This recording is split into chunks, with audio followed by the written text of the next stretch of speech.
A game theoretic approach to winning Cluedo in the long term. This is part 4.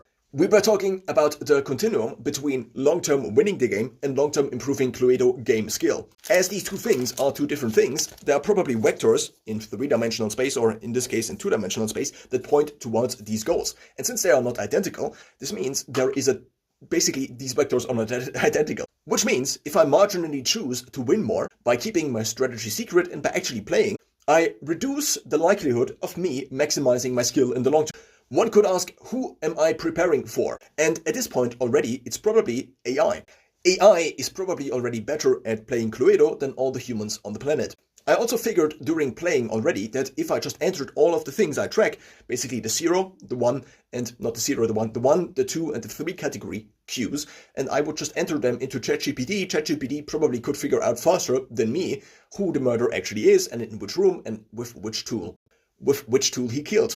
So ultimately, I'm preparing for the one game where I actually need to play. Of course, this game will never really occur because I probably will just play in a social context Cluedo. Nonetheless, it seems to be the best strategy to have the best game and to be able to pull the lever whenever I need it.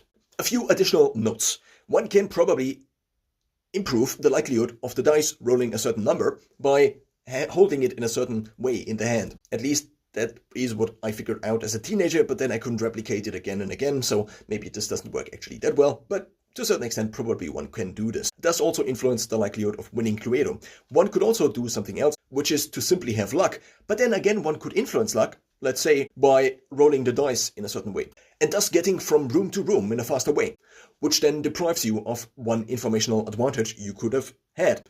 Summary. Cluedo seems to be an informational processing game.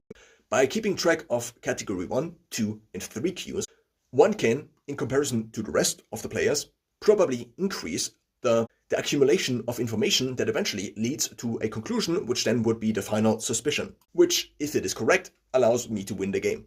At least for me, my working memory is probably not high enough, such that I can remember all of these things, thus keeping track basically on a sheet where one keeps track not only of the category 1, but also of the category 2 cues, and potentially even the category 3 cues, but then maybe would require more sheet space. One can deload their own working memory and actually think during the game. Of course, then there are also strategic moves one could do on the game, on the board basically, where one moves to which board and so on and so forth. If I now have a list of category 1 cues, which is basically 3 different things where a person gave out a card, and I now have a suspicion, I could also probably increase my informational advantage by just using these things that are already kind of pattern matched.